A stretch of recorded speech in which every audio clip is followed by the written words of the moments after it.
प्रिय साथियों नमस्कार, मैं जसवंत सिंह कैलासिया। हमारी YouTube चैनल पारात लोकतंत्र का अंकुरण में आपका स्वागत है। हम दीगर प्लेटफॉर्म पर भी उपलब्ध हैं। कृपया डिस्क्रिप्शन में जाकर उनकी लिंक्स आप देख सकते हैं। आज के वीडियो का शीर्षक हमने रखा है भारतीय लोकतंत्र की हिमालयी ऐतिहासिक चूकें।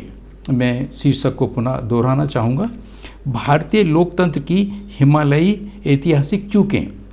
जैसा कि हमने पिछले 2 एपिसोड्स में जिसका शीर्षक था लोकतंत्र का इतिहास में कहा है, कई विद्वानों एवं इतिहासकारों का मानना है कि भारत का कथित स्वतंत्रता आंदोलन वास्तव में अंग्रेजी शासन के विरुद्ध जन क्रांति नहीं था, अपितु भारतीय शासक वर्गों की अंग्रेजों के विरुद्ध अप्रसन्नता की अभिव्यक्ति थी। इसका कारण यह था कि सने सने अंग्रेज शासक आधुनिक विधि शास्त्रीय सिद्धांतों जूरिस्प्रूडेंशियल प्रिंसिपल्स के तहत तथा मानव अधिकारों के अनुसार ऐसे कानूनी, आर्थिक, सामाजिक एवं राजनीतिक प्रावधान लागू करते जा रहे थे जो एक तरफ भारतीय राजे रजवाड़ों, नवाबों, पुरोहितों एवं विशेष सुविधा भोगी वर्गों के एकाधिकारों में कटौती करने वाले थे, दूसरी तरफ आम जनता को उनके मौलिक अधिकारों को सुनिश्चित करने वाले थे।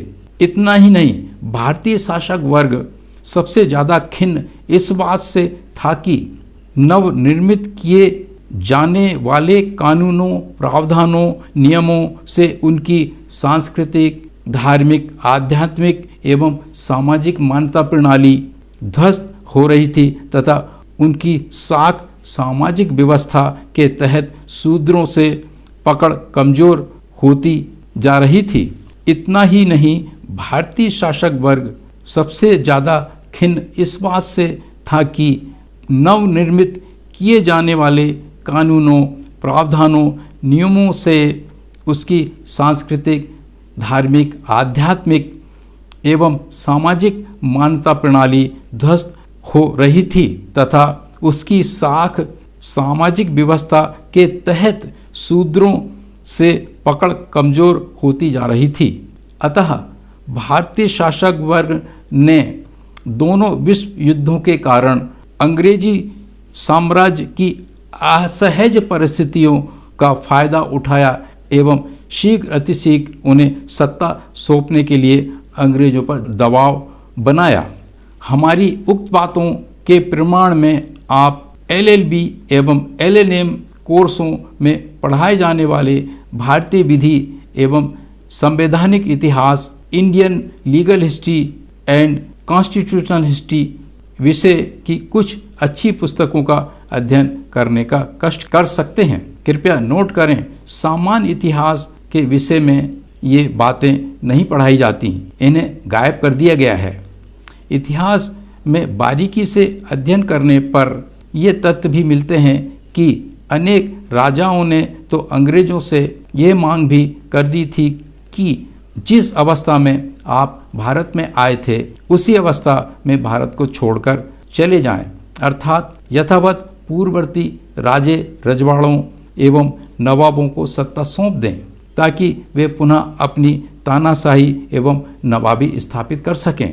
यही कारण था कि भारतीय भूभाग के विभिन्न रियासतों के संयुक्त राज्य Bharat United state of India में विलीनीकरण की प्रक्रिया में बहुत कठिनाई आई।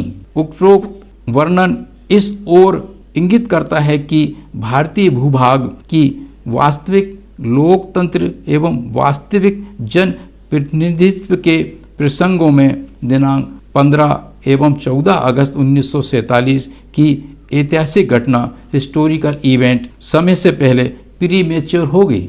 दूसरे शब्दों में हम इस बात को इस तरह से भी व्यक्त कर सकते हैं कि भारतीय भूभाग की आम जनता सन 1947 तक बौद्धिक, शैक्षणिक, आर्थिक, मानसिक एवं जन जागरूकता का तार्किक, हेतुवादी एवं वैज्ञानिक सोच विचारधारा का स्तर उतना नहीं था जो कि आधुनिक लोकतंत्र को धारण कर उसे सजाने संवारने के लिए आवश्यक था।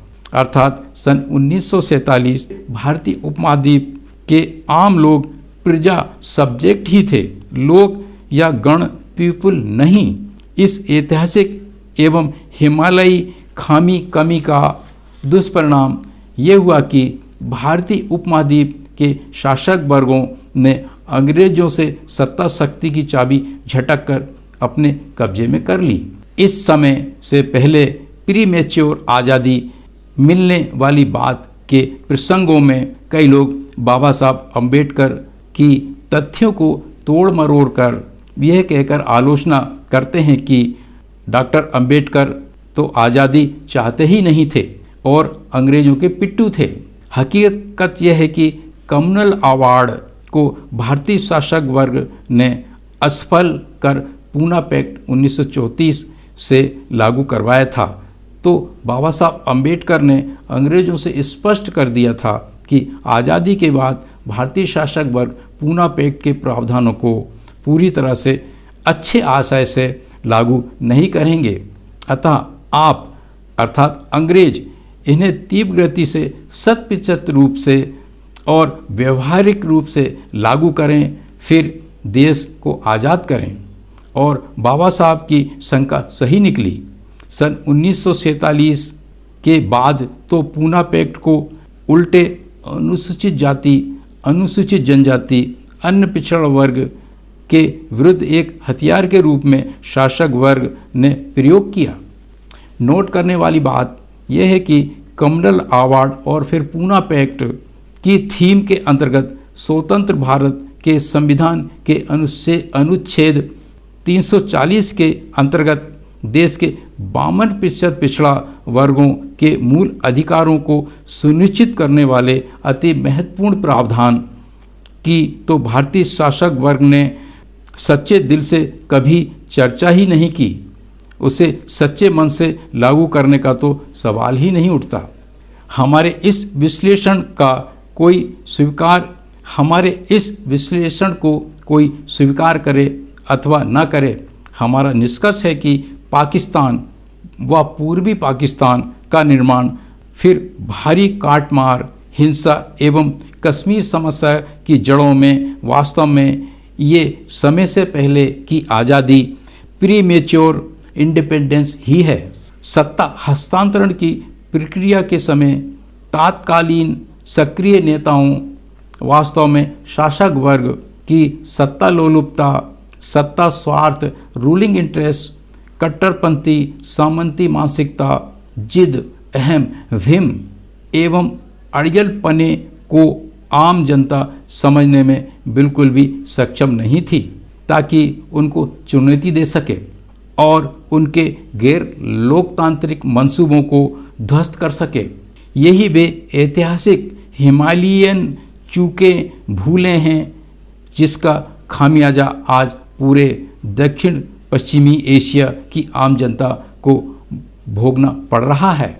ऐतिहासिक एवं हिमालयन भूल चूकों के प्रसंग में यह एक बात यह भी महत्वपूर्ण है कि 20वीं सदी के प्रारंभ में भारत में जो तार्किक हेतुवादी सोच आई, वैज्ञानिक विचारधारा आई एवं उसका प्रादुर्भाव हुआ, साथ ही जब अंग्रेजों ने शूद्र डिप्रेस क्लास के लिए शिक्षा दीक्षा के दरवाजे खोले, जहाँ तक कि सबको विदेशों में उच्च शिक्षा के लिए जाने की सुविधाएं उपलब्ध कराईं, तो पेरियार रामास्वामी, ज्योतिबा फूले, डॉक्टर भीमराव अंबेडकर, छत्रपति साहूजी महाराज, एम.एन. राय, प्रसिद्ध कम्युनिस्ट विचारक ललित सिंह यादव जैसे अनेक हस्तियां तैयार हुईं, जिन्होंने पीड़ित, वंचित एवं शोषित आम जनता के लिए संघर्ष किए।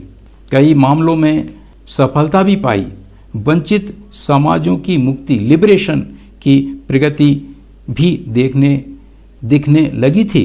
आज देश को आज़ाद होने के 2-2.5 दशकों तक शिक्षा में प्रगति भी नजर आई, लेकिन इसके बाद यह क्रम हमें घटते क्रम में देखने को मिला। एक तरफ आम जनता के हितार्थ संवैधानिक प्रावधानों की भारी अवहेलना होती गई। दूसरी तरफ जैसा कि संविधान की आत्मा उद्देशिका में निर्देशित है, देश को समाजवादी लोकतांत्रिक धर्मनिरपेक्ष देश बनाना है, के ठीक विपरीत देश पूंजीवाद, भीड़तंत्र, मोबोक्रेसी, धर्माधारित राज्य, थियोक्रेटिक स्टेट्स बनने की दिशा में बढ़ रहा है।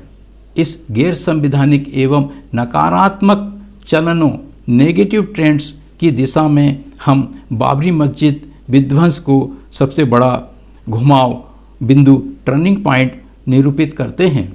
इस घटना ने भारत में छिपे रूप से पुरोहित राज्य व्यवस्था, थियोक्रेटिक स्टेट्स की स्थापना की नींव रख दी है।